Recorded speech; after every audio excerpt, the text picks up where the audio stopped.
Let's take a little break from the horse race, a brief one, I promise, to look at the substance of how Donald Trump pulled off this incredible presidential upset. I was really struck by a cover story in New York Magazine by Andrew Sullivan, the pioneering blogger, who's also in the past been the editor of the New Republic. He's written for the Daily Beast and Time Magazine and the New York Times, kind of went into semi-retirement. He was a lifelong conservative who then became a big fan of President Obama.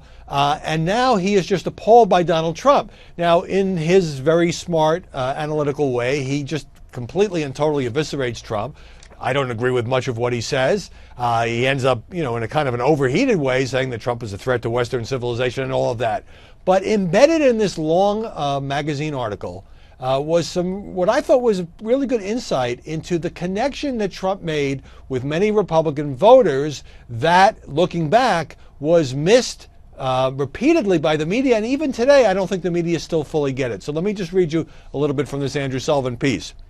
Much of the newly energized left has come to see the white working class not as allies, but primarily as bigots, misogynists, racists, and homophobes, thereby condemning those often at the near bottom rung of the economy to the bottom rung of the culture as well. A struggling white man in the heartland is now told to check his privilege by students at Ivy League colleges. These working class communities, already alienated, hear, how could they not, the glib and easy dismissals of white straight men as the ultimate source of all our woes. They smell the condescension and the broad generalizations about them, all of which would be repellent if directed at racial minorities.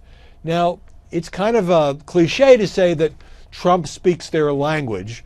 Trump connected with these people who we in shorthand call working class, the white working class, because he understood how seething they were, not just about economic anxiety, losing jobs while international trade deals are hammering out and that sort of thing, but also being on sort of the losing end of the culture wars as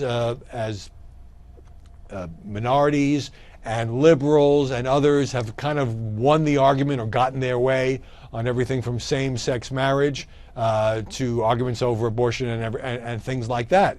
So I think when the media, write their histories or look back at how Trump did this, and particularly looking ahead to the fall campaign, and could Donald steal some of these working class people who used to be Democrats or may lean Democratic from Hillary Clinton, I think it's worth examining that there's a cultural aspect as well as an economic aspect to these voters who are so disaffected and so angry at the system, at Washington, at the GOP establishment, certainly at the Democratic elite who they feel don't understand them and view them, look down their noses at them, and at the media establishment. And the problem here is that many, many prominent journalists live in a bubble. They live in Georgetown or the Upper East Side of Manhattan or Santa Monica, and they don't have much contact with these working class folks, and many of them have admitted that. And this ought to be on our agenda now to better understand these people who are part of America and who could possibly help decide this election.